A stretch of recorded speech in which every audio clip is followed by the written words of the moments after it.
오늘 이 영상을 끝까지 보신 분들은 분명히 이런 변화를 경험하실 겁니다. 첫째, 지금까지 느꼈던 막막함과 혼란이 사라집니다. 둘째, 과거에 대한 후회가 평안함으로 바뀝니다. 셋째, 미래에 대한 두려움이 기대로 바뀝니다. 넷째, 매일 아침 일어날 때 삶의 의미를 느끼게 됩니다. 다섯째, 남은 인생이 지금까지와는 완전히 다른 행복한 시간이 됩니다.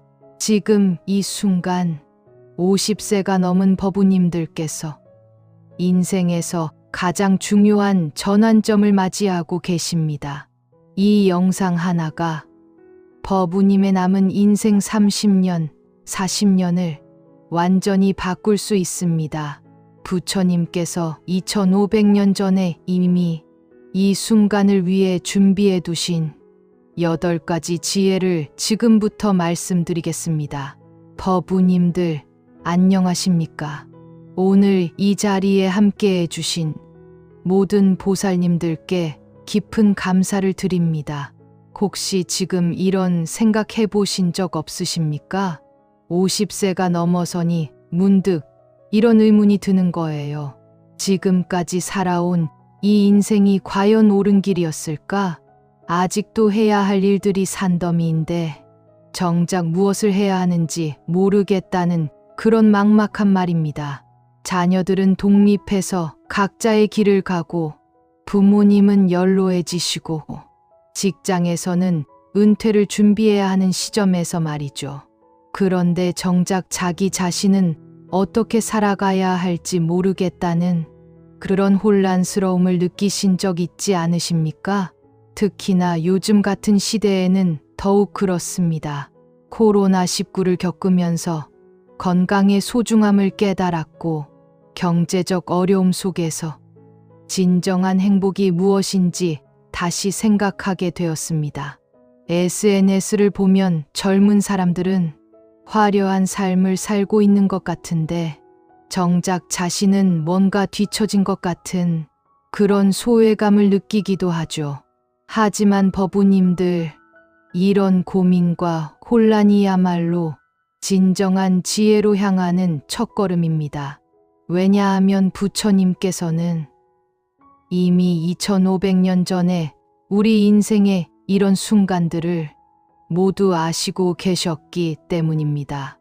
그리고 그 해답을 이미 모든 경전과 가르침 속에 담아 놓으셨습니다. 오늘 저는 법우님들과 함께 50세 이후의 인생에서 꼭 알아야 할 8가지 부처님의 지혜를 나누고자 합니다. 이 8가지는 단순한 이론이 아닙니다. 실제로 우리의 삶을 바꿀 수 있는 구체적이고 실용적인 가르침들입니다. 첫 번째부터 네 번째까지는 내면의 평화를 찾는 지혜이고, 5번째부터 8번째까지는 타인과의 관계에서 진정한 행복을 찾는 지혜입니다. 이 8가지 지혜를 깊이 이해하고 실천하신다면 법우님들의 남은 인생이 지금까지와는 완전히 달라질 것입니다. 더 이상 막막하고 불안한 마음으로 하루하루를 보내지 않으실 겁니다.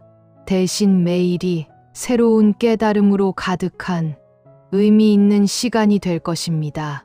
그렇다면 지금부터 차근차근 하나씩 살펴보겠습니다. 첫 번째로 무상의 지혜를 깨닫는 것입니다.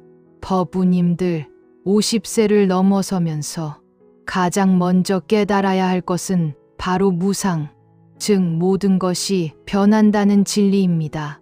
젊었을 때는 영원할 것 같던 것들이 하나둘씩 변해가는 것을 보면서 허무함을 느끼기 쉽습니다. 아름다웠던 외모도 변하고 건강했던 몸도 예전 같지 않고 가족 관계도 달라지고 사회적 지위도 변합니다. 하지만 이런 변화를 단순히 슬퍼하거나 두려워할 필요는 없습니다. 금강경에서 부처님께서 말씀하셨습니다. 일체유의법, 여몽환 포영, 여로여겨전, 응자겨시관. 모든 존재하는 것들은 꿈과 환상, 거품과 그림자 같고 이슬과 번개와 같으니 이렇게 관찰해야 한다고 하셨습니다. 이 말씀의 깊은 뜻은 무엇일까요? 모든 것이 더섭다고 했어. 삶 자체가 무의미하다는 뜻이 아닙니다. 오히려 변화하는 것이 자연스러운 이치라는 것을 깨달아서 변화에 저항하지 말고 순응하며 살아가라는 뜻입니다. 예를 들어 보겠습니다. 어떤 분은 은퇴 후에 자신의 존재 가치를 잃었다고 생각하며 우울해합니다. 40년 동안 회사에서 중요한 역할을 했는데 이제는 아무도 자신을 찾지 않는다고 서운해하는 거죠. 하지만 무상의 지혜로 보면 어떨까요? 회사에서의 역할은 한때의 모습일 뿐이었습니다. 이제는 새로운 역할, 예를 들어 손자를 돌보는 할아버지, 지역사회에 봉사하는 어르신, 취미생활을 통해 자아실현을 하는 사람 등 새로운 정체성을 찾을 수 있는 기회가 온 것입니다. 또 다른 예를 들어보겠습니다. 자녀들이 독립해서 빈 둥지 증후군으로 힘들어하는 분들이 많습니다. 하지만 이것도 무상의 지혜로 보면 자연스러운 변화입니다. 자녀를 키우는 역할은 끝났지만 이제는 부부만의 시간을 갖거나 자신을 위한 시간을 가질 수 있게 된 것입니다. 무상의 지혜를 실천하는 구체적인 방법을 알려드리겠습니다. 매일 아침 일어나서 이렇게 마음속으로 생각해 보세요. 오늘도 새로운 하루가 시작되었다. 어제와 같을 수는 없고 내일과도 같을 수 없다. 지금 이 순간의 소중함을 깨닫고 감사하며 살자. 그리고 변화가 생겼을 때 저항하지 말고 이렇게 생각해 보세요. 이것도 자연스러운 변화구나. 이 변화 속에서 내가 배울 수 있는 것은 무엇일까? 새로운 기회는 무엇일까? 이런 마음가짐으로 살아가면 변화가 더 이상 두려움의 대상이 아니라 성장의 기회가 됩니다. 무상의 지혜는 우리를 자유롭게 해줍니다. 과거에 집착하지 않게 해주고 미래를 두려워하지 않게 해주며 현재 순간을 충실히 살아갈 수 있게 해줍니다. 두 번째로 중도의 지혜를 실천하는 것입니다. 법우님들 50세를 넘어서면 인생의 여러 경험을 통해 깨닫게 되는 것이 있습니다. 바로 극단으로 치우치면 반드시 고통이 따른다는 것입니다. 젊었을 때는 뭐든 열정적으로, 극단적으로 해야 성공할 수 있다고 생각했습니다. 일에만 매달려 가족을 소홀히 하거나 반대로 가족만 생각하다가 자신을 잃어버리거나 돈을 벌기 위해 건강을 해치거나 너무 건강에만 신경 써서 인간관계를 놓치거나 하는 일들 말입니다. 하지만 이제는 알 수 있습니다. 진정한 지혜는 균형에 있다는 것을요. 부처님께서는 깨달음을 얻으시기 전에 6년 동안 극심한 고행을 하셨습니다. 하루에 깨 한 알, 쌀 한 알만 드시며 뼈와 가죽만 남을 정도로 수행하셨지만 깨달음을 얻지 못하셨습니다. 그러다가 수자타라는 목동 소녀가 건넨 우유죽을 드시고 기력을 회복한 후에 보리수 나무 아래에서 마침내 대각을 이루셨습니다. 이때 부처님께서 깨달으신 것이 바로 중도의 진리입니다. 너무 방종해서도 안 되고 너무 금욕적이어서도 안 된다는 것입니다. 중화암경에서 부처님께서 말씀하셨습니다. 고행도 방일함도 모두 해로우니 중간의 길을 가는 것이 최상이다. 그렇다면 50세 이후의 삶에서 중도의 지혜를 어떻게 적용할 수 있을까요? 먼저 일과 휴식의 균형입니다. 은퇴를 앞두고 있거나 이미 은퇴하신 분들 중에는 두 가지 극단으로 나뉩니다. 아직도 일에만 매달려서 쉬지 못하는 분들과 완전히 아무것도 하지 않고 무료하게 지내는 분들입니다. 하지만 중도의 지혜로는 적당히 의미 있는 일을 하되 충분한 휴식과 여가 시간도 갖는 것입니다. 예를 들어 주 3일은 봉사활동이나 파트타임 일을 하고 나머지 시간은 취미활동이나 가족과의 시간, 그리고 자기계발에 투자하는 것입니다. 건강관리에서도 중도가 중요합니다. 너무 건강에만 집착해서 모든 음식을 제한하고 과도한 운동을 하는 것도 문제이고 반대로 건강을 전혀 신경 쓰지 않는 것도 문제입니다. 적당한 운동과 균형 잡힌 식단, 그리고 가끔은 좋아하는 음식을 즐기는 여유도 필요합니다. 인간관계에서도 중도의 지혜가 필요합니다. 너무 사람들과의 관계에만 매달려서 자신을 잃어버리는 것도 문제이고 너무 혼자만 있으려고 하는 것도 문제입니다. 혼자만의 시간도 갖고 의미 있는 사람들과의 교류도 갖는 균형이 중요합니다. 중도를 실천하는 구체적인 방법을 알려드리겠습니다. 매주 일요일 저녁에 한 주를 돌아보는 시간을 가져보세요.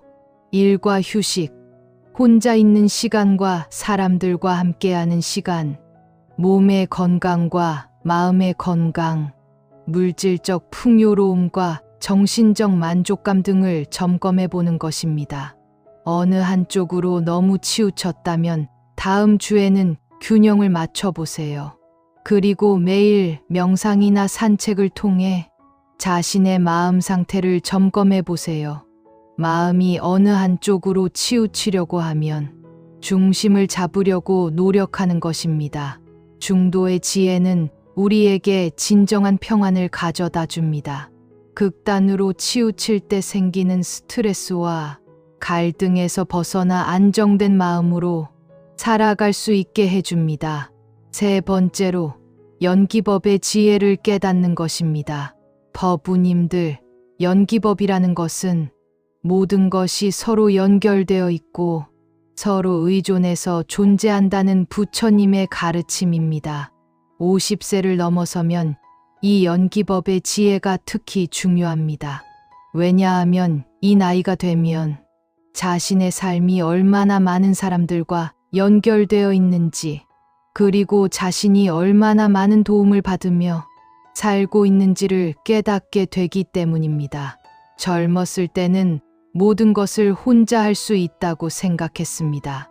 내가 노력해서 성공했고, 내가 벌어서 가족을 먹여 살린다고 생각했죠. 하지만 나이가 들면서 깨닫게 됩니다. 내가 지금까지 살아올 수 있었던 것은 수많은 사람들의 도움 덕분이었다는 것을요. 부처님께서는 이렇게 말씀하셨습니다. 이것이 있기 때문에 저것이 있고, 이것이 생기기 때문에 저것이 생긴다.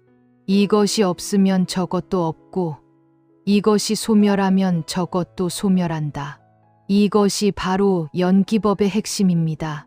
우리의 존재는 독립적이지 않습니다. 모든 것과 연결되어 있고 서로 의존해서 존재하고 있습니다. 예를 들어 생각해 보겠습니다. 지금 우리가 입고 있는 옷 한 벌을 만들기 위해서는 얼마나 많은 사람들의 노력이 필요했을까요? 목화를 기르는 농부, 목화를 가공하는 공장 근로자, 원단을 만드는 사람, 디자인하는 사람, 제봉하는 사람, 운송하는 사람, 판매하는 사람 등 수많은 사람들의 노력이 모여서 우리 손에 옷 한 벌이 전해진 것입니다. 우리가 매일 먹는 밥 한 그릇도 마찬가지입니다. 쌀을 기르는 농부, 비료를 만드는 사람, 농기계를 만드는 사람, 쌀을 도정하는 사람, 포장하는 사람, 운송하는 사람, 판매하는 사람의 노력이 모여서 우리 밥상에 밥 한 그릇이 올라온 것입니다. 그런데 우리는 이런 사실을 잊고 살 때가 많습니다.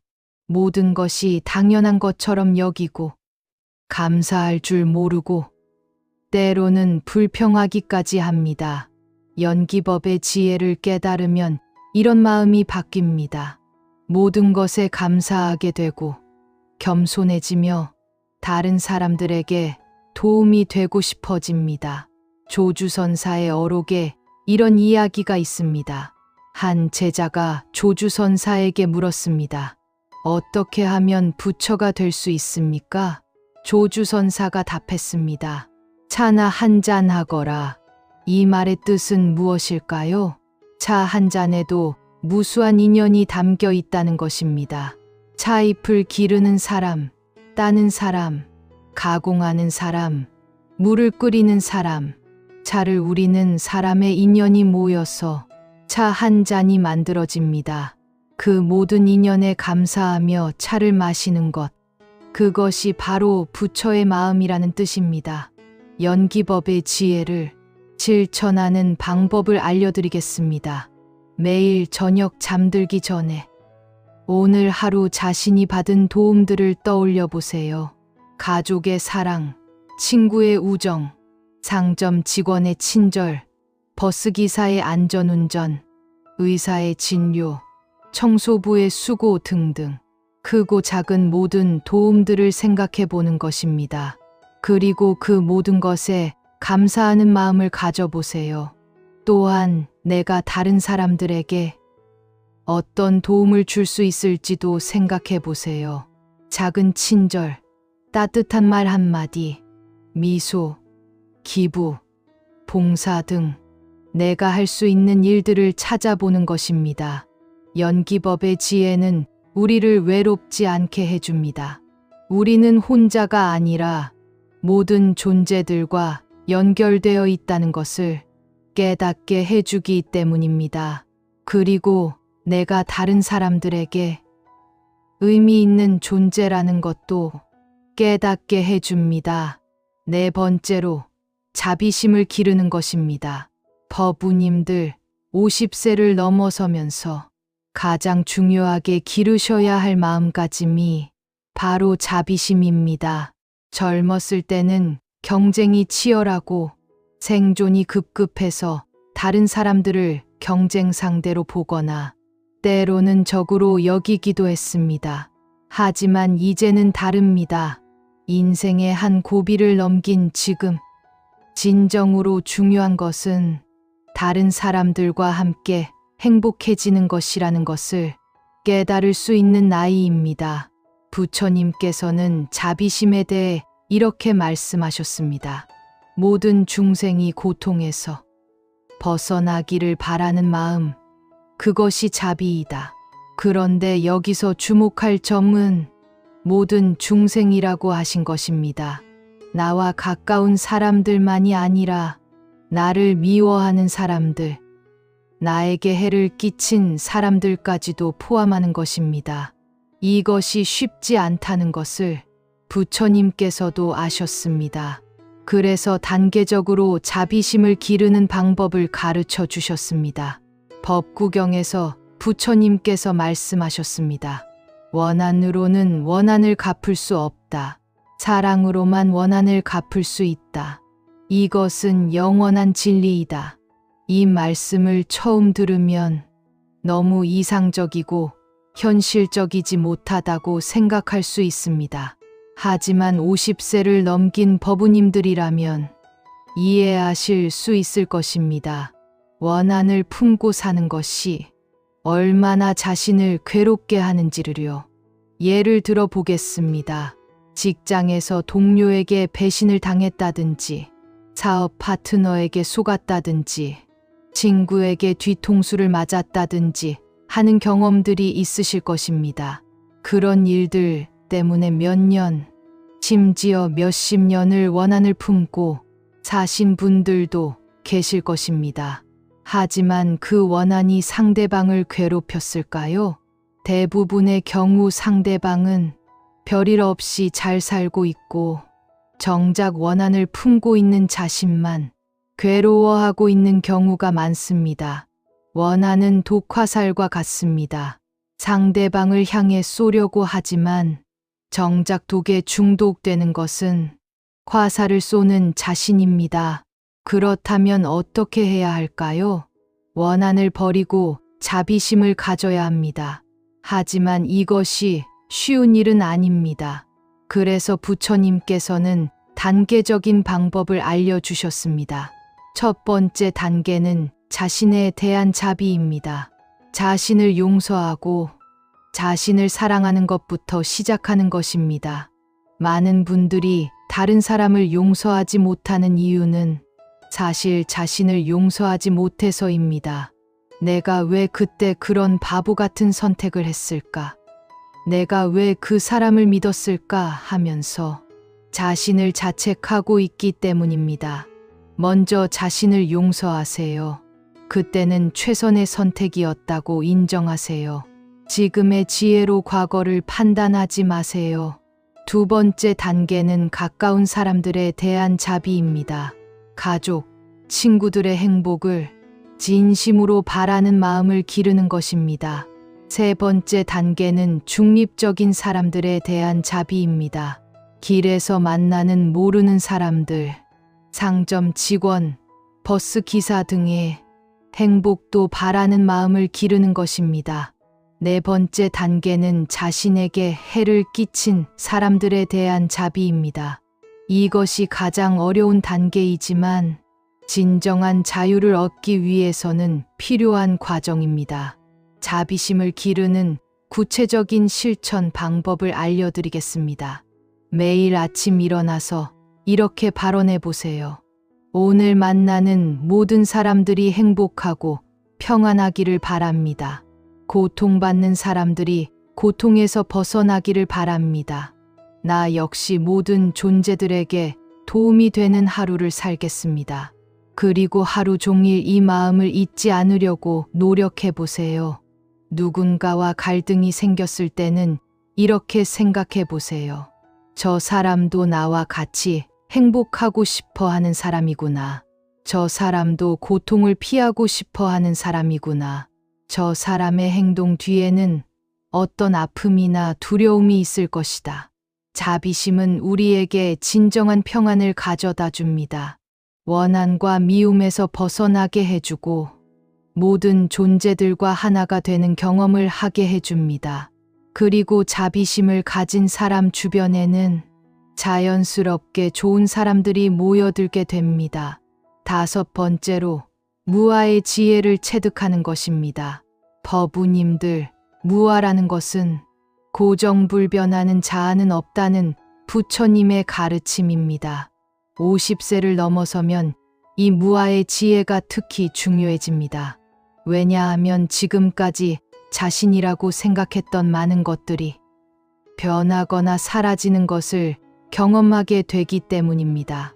젊었을 때는 자신의 외모, 능력, 지위, 역할 등을 자신이라고 동일시했습니다. 나는 잘생겼다. 나는 능력이 있다. 나는 부장이다. 나는 누구의 엄마다 등등. 이런 것들이 자신이라고 생각했죠. 하지만 나이가 들면서 이런 것들이 하나씩 변하거나 사라집니다.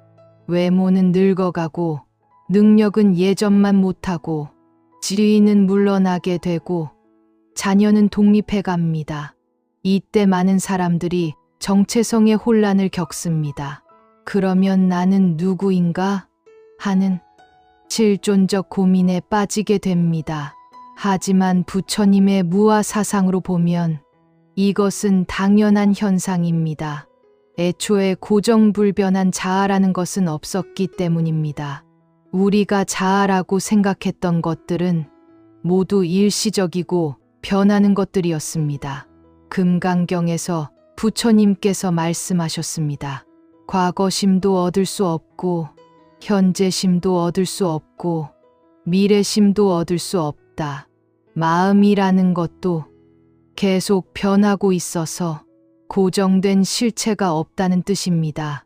그렇다면 무아의 지혜를 깨달으면 어떤 변화가 일어날까요? 먼저 자유로워집니다. 고정된 자아라는 틀에 얽매이지 않기 때문에 언제든지 새로운 모습으로 변할 수 있습니다. 나는 원래 이런 사람이야 라는 제한적 사고에서 벗어날 수 있습니다. 예를 들어 평생 내성적이었던 사람도 필요하다면 외향적으로 변할 수 있고, 평생 화를 잘 냈던 사람도 온화해질 수 있습니다.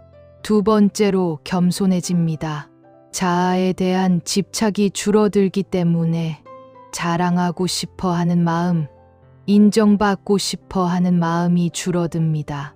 대신 다른 사람들로부터 배우려는 마음, 도움을 받으려는 마음이 생깁니다. 세 번째로 두려움이 줄어듭니다. 이를 고정된 자아가 없기 때문에 무엇을 잃는다고 해도 크게 두려워하지 않게 됩니다. 죽음에 대한 두려움도 줄어듭니다. 조계종의 고승이신 성철 스님께서 하신 말씀이 있습니다. 산은 산이고 물은 물이다. 이 말씀의 깊은 뜻은 무엇일까요? 모든 존재들이 고유한 본래 면목을 가지고 있지만 동시에 무아의 진리 속에서 존재한다는 것입니다. 산은 산으로 존재하지만 영원불변한 산은 아니고, 물은 물로 존재하지만 영원불변한 물은 아니라는 뜻입니다. 무아의 지혜를 실천하는 방법을 알려드리겠습니다. 매일 명상 시간에 자신을 관찰해 보세요. 지금 화가 나고 있는 나, 지금 기뻐하고 있는 나, 지금 걱정하고 있는 나 등등 계속 변하는 자신의 모습을 관찰하는 것입니다. 그리고 이렇게 생각해 보세요. 아, 내 마음이 또 변했구나. 감정도 생각도 모두 계속 변하는구나. 고정된 나라는 것은 없구나. 또한 자신에게 일어나는 좋은 일이나 나쁜 일에 대해서도 무아의 시각으로 바라보세요. 좋은 일이 생겼을 때는 내가 대단해서가 아니라 여러 조건들이 맞아떨어져서 생긴 일이구나 라고 생각하고, 나쁜 일이 생겼을 때는 내가 못나서가 아니라 그런 조건들이 만들어진 것이구나 라고 생각해 보세요. 무아의 지혜는 우리를 진정으로 자유롭게 해줍니다. 고정된 자아의 감옥에서 벗어나게 해주고 무한한 가능성의 세계로 인도해 줍니다. 여섯 번째로 보시의 실천을 통한 기쁨을 아는 것입니다. 법우님들, 보시라는 것은 단순히 돈이나 물건을 주는 것만을 의미하지 않습니다. 자신이 가진 모든 것을 다른 사람들과 나누려는 마음, 그것이 진정한 보시입니다. 50세를 넘어서면 보시의 중요성을 더욱 깊이 깨닫게 됩니다. 왜냐하면 지금까지 받기만 하던 시기에서 이제는 줄 수 있는 시기로 넘어왔기 때문입니다. 젊었을 때는 모든 것이 부족했습니다. 돈도 부족하고, 시간도 부족하고, 경험도 부족했습니다. 그래서 받기만 하고 쌓기만 하려고 했죠. 하지만 이제는 다릅니다. 어느 정도 물질적 기반도 마련되었고, 인생 경험도 쌓였고, 시간적 여유도 생겼습니다. 이제는 줄 수 있는 능력이 생긴 것입니다. 그런데 놀라운 사실은 주면 줄수록 더 행복해진다는 것입니다. 받을 때의 기쁨은 일시적이지만 줄 때의 기쁨은 오래갑니다. 자바암경에서 부처님께서 말씀하셨습니다. 보시하는 자는 좋은 잠을 자고, 보시하는 자는 두려움이 없으며, 보시하는 자는 모든 곳에서 사랑받는다. 정말 그런 것 같지 않습니까? 남을 도와주고 나면 마음이 뿌듯하고 편안해집니다. 그리고 어디를 가든 환영받게 됩니다. 보시에는 여러 가지 종류가 있습니다. 첫 번째는 재보시입니다. 돈이나 물건을 주는 것입니다. 하지만 이것이 전부가 아닙니다.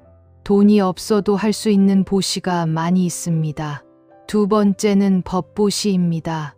자신이 아는 지혜나 기술을 다른 사람들에게 가르쳐 주는 것입니다. 50세 이후의 분들은 이런 법보시를 할 수 있는 능력이 충분히 있습니다.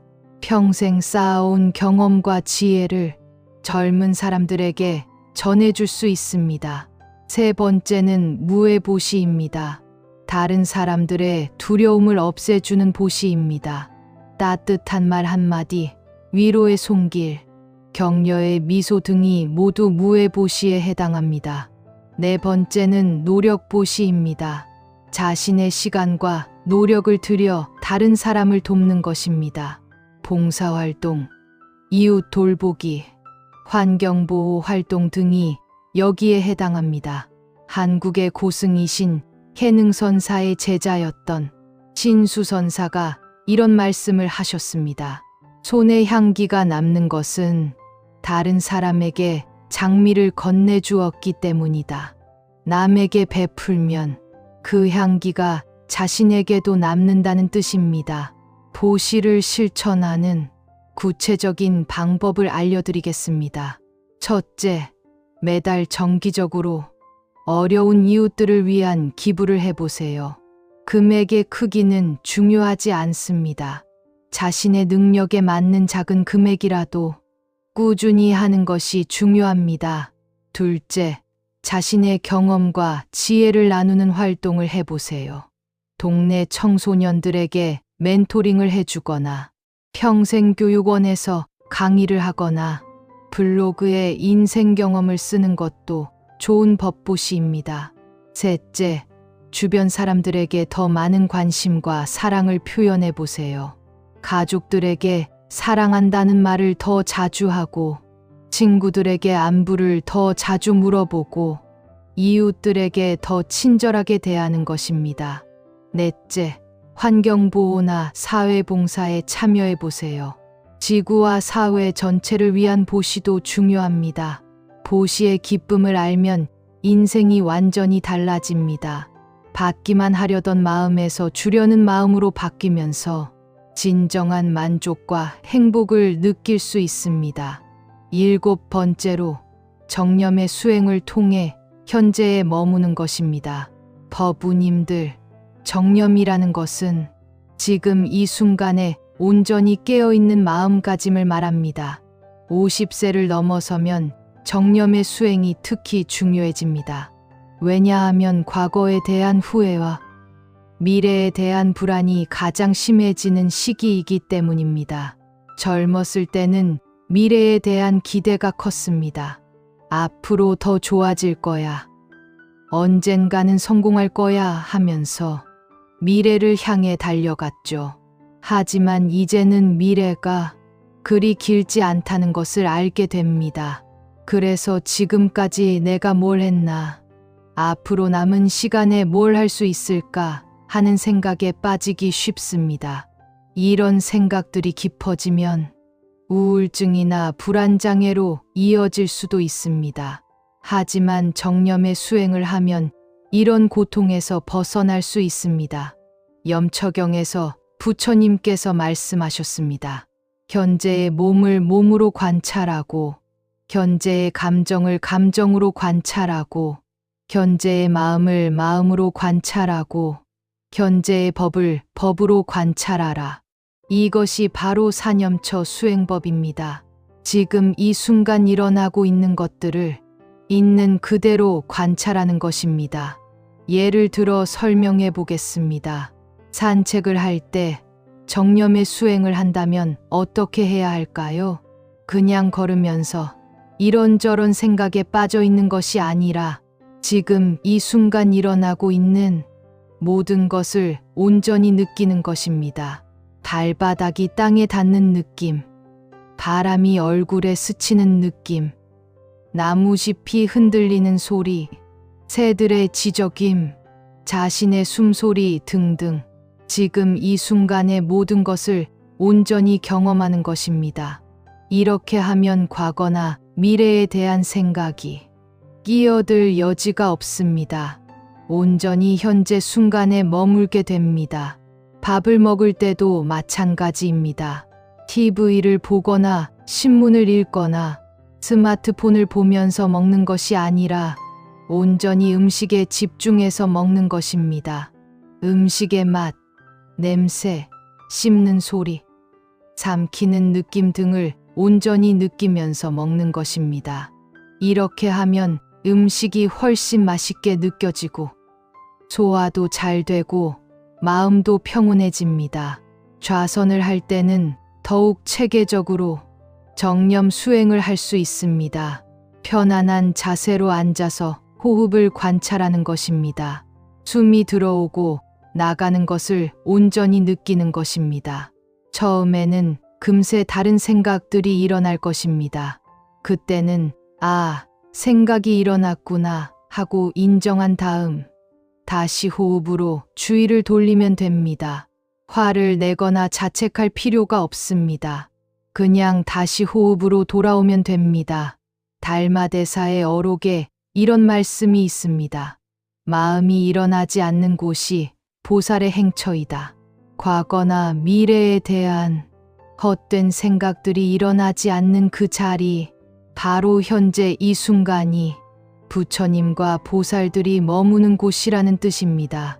정념 수행을 일상생활에서 실천하는 방법을 알려드리겠습니다. 첫째, 매일 아침 일어나서 5분간 호흡 명상을 해보세요. 조용한 곳에 앉아서 눈을 감고 숨이 들어오고 나가는 것을 관찰하는 것입니다. 둘째, 하루에 한 번은 완전히 현재에 집중하는 활동을 해보세요. 차 한 잔을 천천히 마시거나 꽃을 자세히 관찰하거나 음악을 집중해서 듣는 것입니다. 셋째, 스마트폰이나 TV 없는 시간을 정해두세요.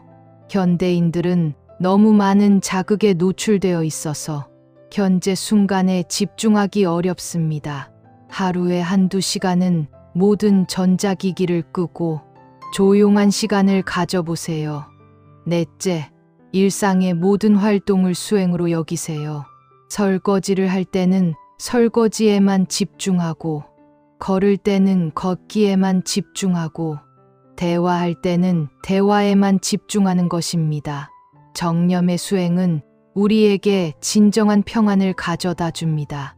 과거에 대한 후회와 미래에 대한 불안에서 벗어나게 해주고 현재 순간의 소중함을 깨닫게 해줍니다.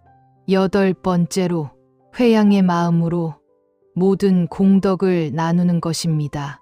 법우님들, 회양이라는 것은 자신이 쌓은 모든 선한 공덕을 다른 중생들과 나누는 마음가짐을 말합니다. 50세 이후의 삶에서 회양의 정신은 특별한 의미를 갖습니다. 왜냐하면 이제까지는 자신과 가족만을 위해 살아왔다면 이제는 더 넓은 세상을 위해 살 수 있는 시기가 되었기 때문입니다. 젊었을 때는 모든 것을 자신을 위해, 자신의 가족을 위해 사용했습니다. 노력도, 시간도, 돈도 모두 자신의 울타리 안을 위해서만 썼죠. 그런데 이제는 그 울타리를 넓힐 수 있게 되었습니다. 자신이 쌓은 모든 것들을 더 많은 사람들과 나눌 수 있는 여유가 생긴 것입니다. 화엄경에서 이렇게 말하고 있습니다. 모든 공덕을 일체 중생과 함께 회양하여 무상보리를 성취하기를 발언한다. 자신이 행한 모든 선한 일들의 공덕을 혼자 갖지 않고 모든 존재들과 함께 나눈다는 뜻입니다. 그리고 그것을 통해 궁극적인 깨달음을 이루기를 바란다는 것입니다. 이것이 처음에는 이해하기 어려울 수 있습니다. 내가 힘들게 쌓은 공덕을 왜 남에게 나누어 줘야 하지? 하는 생각이 들 수 있거든요. 하지만 회양은 나누어 준다고 해서 자신의 공덕이 줄어드는 것이 아닙니다. 오히려 더 커집니다. 마치 촛불 하나로 수많은 촛불을 밝힌다고 해서 처음 촛불이 어두워지지 않는 것과 같습니다. 오히려 더 밝아집니다. 예를 들어 설명해 보겠습니다. 어떤 분이 평생 성실하게 일해서 좋은 인격을 쌓았다고 합시다. 그런데 이 인격을 혼자만 갖고 있으면 그것으로 끝입니다. 하지만 이 좋은 인격을 다른 사람들에게도 전해준다면 어떨까요? 자신의 좋은 모습을 보고 다른 사람들도 그렇게 살려고 노력하게 됩니다. 그러면 자신의 좋은 영향력이 점점 더 많은 사람들에게 퍼져나가게 됩니다. 결국 자신도 더욱 큰 기쁨을 느끼게 되고 더 많은 사람들과 좋은 관계를 맺게 됩니다. 또 다른 예를 들어보겠습니다. 어떤 분이 명상 수행을 열심히 해서 마음의 평안을 얻었다고 합시다. 이 평안함을 혼자만 갖고 있으면 좋긴 하지만 그것으로 끝입니다. 하지만 다른 사람들에게도 명상법을 알려주고 함께 수행하면서 모든 사람들이 평안해지기를 바란다면 어떨까요? 자신의 평안함도 더욱 깊어지고 더 많은 사람들과 함께 기쁨을 나눌 수 있게 됩니다. 지장보살의 서원 중에 이런 것이 있습니다. 지옥이 비지 않는 한 성불하지 않겠다. 모든 고통받는 존재들이 구제되기 전까지는 자신의 깨달음을 완성하지 않겠다는 서원입니다. 이것이 바로 회양의 정신입니다. 자신만의 행복이 아니라 모든 존재들의 행복을 위해 사는 마음입니다. 회양을 실천하는 구체적인 방법을 알려드리겠습니다. 첫째, 매일 밤 잠들기 전에 하루 동안 자신이 한 좋은 일들을 떠올려 보세요. 작은 친절, 따뜻한 말, 봉사활동, 수행 등등 모든 선한 행위들을 생각해 보는 것입니다. 그리고 이 모든 공덕이 세상의 모든 존재들에게 전해져서 모두가 행복해지기를 발언하세요. 둘째, 자신이 가진 좋은 것들을 다른 사람들과 나누려고 노력하세요. 지혜, 기술, 경험, 인맥, 물질 등 자신이 가진 모든 것들을 혼자만 갖지 말고 나누는 것입니다. 셋째, 다른 사람들의 성공과 행복을 진심으로 축하하고 기뻐하세요. 질투나 시기 대신에 함께 기뻐하는 마음, 그것도 회양의 실천입니다. 넷째, 세상의 모든 고통받는 존재들을 위해 기도하세요. 전쟁으로 고통받는 사람들, 질병으로 아픈 사람들, 가난으로 힘든 사람들, 외로워하는 사람들 모두를 위해 기도하는 것입니다. 회양의 마음으로 살면 인생의 의미가 완전히 달라집니다. 자신만을 위해 살 때는 작고 좁았던 삶이 온 우주를 품는 큰 삶으로 바뀝니다.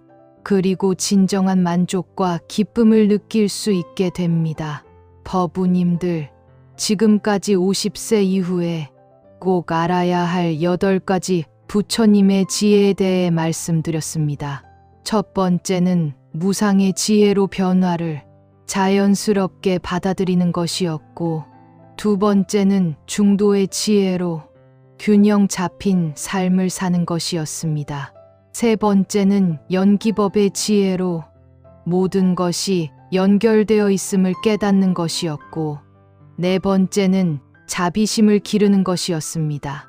다섯 번째는 무아의 지혜로 진정한 자유를 얻는 것이었고, 여섯 번째는 보시의 실천으로 진정한 기쁨을 아는 것이었습니다. 일곱 번째는 정념의 수행으로 현재에 머무는 것이었고, 여덟 번째는 회양의 마음으로 모든 공덕을 나누는 것이었습니다. 이 8가지 지혜는 단순한 이론이 아닙니다. 실제로 여러분의 삶을 변화시킬 수 있는 실용적인 가르침들입니다. 하나씩 차근차근 실천해 보시기 바랍니다. 모든 것을 한 번에 완벽하게 할 필요는 없습니다. 하루에 하나씩이라도 좋으니까 꾸준히 실천해 보세요. 그러면 분명히 여러분의 남은 인생이 지금까지와는 완전히 다른 의미 있고 행복한 시간이 될 것입니다. 부처님의 지혜는 2500년이 지나 지금도 여전히 유효합니다. 아니, 오히려 복잡하고 혼란스러운 현대 사회에서 더욱 절실하게 필요한 지혜입니다. 법우님들께서 이 지혜들을 통해 진정한 평안과 행복을 찾으시기를 진심으로 기원합니다. 오늘 이 시간이 여러분에게 조금이나마 도움이 되었다면 좋아요와 구독 버튼을 눌러주시고 댓글로 여러분의 경험이나 생각을 나누어 주세요.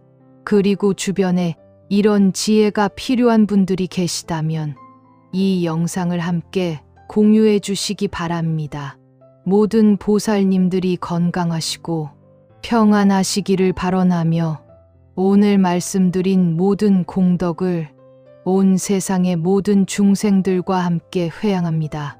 모든 존재들이 고통에서 벗어나고 진정한 행복을 얻기를 간절히 기원합니다.